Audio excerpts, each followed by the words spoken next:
শতকরা 95 জন বক্তা মিথ্যুকে দেশের মাটিতে।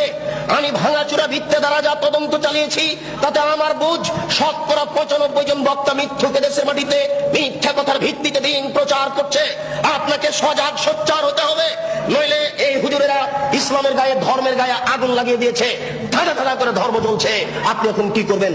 আজ যদি ঢাকা শহরে খাঁটি ফার্নিচার কিনতে যান, কাঠ ভালো কাঠের ফার্নিচার পাবেন, টাকা বেশি লাগতে পারে। আজ যদি খাঁটি সরিষার তেল কিনতে চান তাহলে পাবেন, টাকা বেশি লাগতে পারে।